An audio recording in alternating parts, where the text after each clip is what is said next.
Hello friends, स्वागत है आप सभी का जेएस इंडिया व्यूज़ पर। First of all I would like to thank each one of you as my channel crossed 50 subscribers mark. किसी भी यूट्यूबर के लिए सबसे बड़ा मोटिवेशन सब्सक्राइबर्स का बढ़ना व व्यूज़ का आना है, लेकिन सब्सक्राइबर्स व व्यूज़ के लिए कंटेंट से समझौता भी कोई सही बात नहीं है। मैं आपको बताना चाहूँगा कि हमारे चैनल पे जो कंटेंट है आप उसे बेधड़क किसी भी स्तर की परीक्षा क्यों ना हो आप उसे यूज़ कर सकते हैं। मुझे उम्मीद है आज 50 सब्सक्राइबर्स मार्क छुआ है, आने वाले कल में 1000 और उससे भी ज़्यादा हम अवश्य छुएंगे। So once again thank you so much friends. हमने 30 जनवरी 2022 को यूक्रेन रशिया विवाद पर एक वीडियो बनाई थी और मुझे लगा था कि शायद कोई डिप्लोमेटिक हल निकल जाएगा, मगर टेंशन अब बढ़ गई है। And I pray to God that I should not it should not turn out to be a full scale war where different countries join two blocks और तीसरा विश्व युद्ध इनएविटेबल हो जाए, क्योंकि ये 1940 का दशक नहीं है। न्यूक्लियर वॉर का खतरा बराबर बन जाएगा। सच पूछिए तो विश्व स्तर पर ट्रू बिग लीडर्स की आवश्यकता है। इसी से जुड़ा आज का हमारा मुद्दा है क्रूड ऑयल यानी कच्चा तेल, और ये मेरा फेवरेट है दोस्तों। युद्ध के बादलों में कच्चा तेल आसमान छू रहा है और हमारे देश भारत के लिए इससे बुरी बात नहीं हो सकती।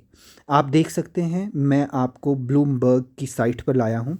वो यहाँ WTI व ब्रेंट क्रूड के दाम क्रमशः $91 पर बैरल व $97 पर बैरल प्रदर्शित हो रहे हैं।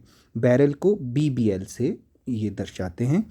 यहाँ आपको बता दूं कि ओपेक यानी ऑयल पेट्रोलियम एक्सपोर्टिंग कंट्रीज़ जो हैं, लगभग 13 देश हैं, वे ब्रेंट को एक बेंचमार्क मानते हैं। बेसिकली WTI व ब्रेंट में फ़र्क यह है कि ब्रेंट जो है नॉर्थ सी में जो ऑयल फील्ड्स हैं उनमें उत्पादित होता है, व WTI जिसका full form West Texas intermediate है, USA के ऑयल फील्ड्स में उत्पादित होता है। यह तो आप जानते हैं कि कच्चे तेल को वापस रिफ़ाइन करना पड़ता है, जिसमें अनेक पदार्थ हमें प्राप्त होते हैं। तो दोस्तों, अपने देश भारत के लिए जो कोरोना काल में क्रूड ऑयल के दाम गिरने से अच्छे दिन आए थे, वे अब बुरे दिन में बदल गए हैं। जी हाँ, विशेषज्ञों के अनुसार हम अपनी आवश्यकता का लगभग 84% क्रूड ऑयल इंपोर्ट यानी आयात करते हैं। हम बहुत मेहनती देश हैं, भर भर के विदेशी मुद्रा कमाते हैं, मगर इस वीडियो को हर देशवासी देखे, वो समझे कि कैसे हम अपनी तिजोरी तो भर रहे हैं, मगर ये इंपोर्ट हमारी तिजोरी में एक बड़े छेद की तरह है। एक तरफ तिजोरी भरती है तो दूसरी ओर खाली हो जाती है। देखिए, क्रूड ऑयल पर कुछ इकोनॉमिक टाइम्स में लेख व समाचार प्रकाशित हुए हैं, मैं आपके सामने लगा रहा हूँ। देखिए कैसे भारत का आयात बिल दोगुना हो गया है। भारत ने 9 महीनों में दिसंबर 2021 तक $82 बिलियन अदा कर दिए, जबकि इसी समय पिछले वर्ष सिर्फ $40 बिलियन दिए थे। जरा 40 बिलियन की ज़ीरो गिन लीजिए, और यह राशि डॉलर में है। देखिए, गडकरी जी का यह हाल ही में दिया बयान और अधिक बात स्पष्ट हो जाएगी यहाँ पर। भारत कुछ माह पूर्व 8 लाख करोड़ रुपए इस कच्चे तेल के आयात पर खर्च कर रहा था, और यह खर्च 25 लाख करोड़ तक आगामी वर्षों में जा सकता है। दोस्तों, कल्पना कीजिए इस राशि का आधा भी हम बचा पाते। खैर, आपको ये बता दूं कि वर्ष 2008 में कच्चा तेल $147 पर बैरल पर पहुंच गया था। ईश्वर न करे कि ये दिन फिर देखने पड़े। हमें शीघ्र अपनी ऊर्जा आवश्यकताओं के लिए बिजली पर फोकस करना चाहिए।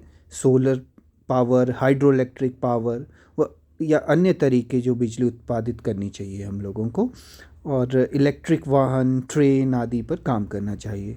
आप प्लीज़ मुझे कमेंट बॉक्स में बताइए कि भारत की पहली फुल्ली इलेक्ट्रीफाइड रेलवे जोन कौन सी बनी है। आई रिपीट, भारत की पहली फुल्ली इलेक्ट्रीफाइड रेलवे जोन कौन सी बनी है।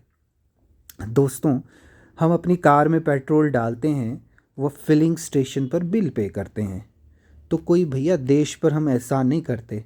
हमें छोटे छोटे प्रयास करने पड़ेंगे जिससे हमारा पेट्रोल बचे, वो देश का इम्पोर्ट बिल कम हो, क्योंकि सरकार उस पे किसी तरह की कई बार राहत देते हुए हम लोगों को जो है, ऐसा ऐसा बहुत कम होता है कि जो है क्रूड ऑयल कम दाम में इंपोर्ट हो रहा है और आपको महंगा मिल रहा हो।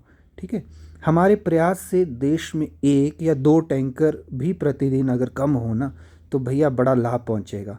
कार पूलिंग, पब्लिक ट्रांसपोर्ट हमें अपनाना ही पड़ेगा। सरकार अपनी ओर से रेल विस्तार, सुरंग बनाना, ब्रिज बनाना जैसे कार्य कर रही है, पर हमें भी अपनी जिम्मेदारी समझनी पड़ेगी।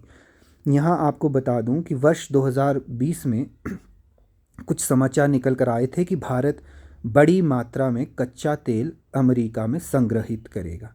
इन्हें हम स्ट्रेटेजिक रिजर्व्स कहते हैं, और इन्हें इमरजेंसी के टाइम वैसे यूज़ करना होता है, लेकिन सरकार फिर भी ऐसे समय में कई बार उसे यूज़ करने का परमिशन दे देती है। लेकिन देश की बड़ी ज़रूरत इनसे पूरी नहीं हो सकती।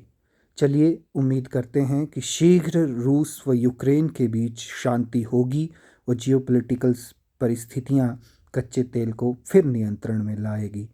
इन्हीं शब्दों के साथ thank you so much, bye bye.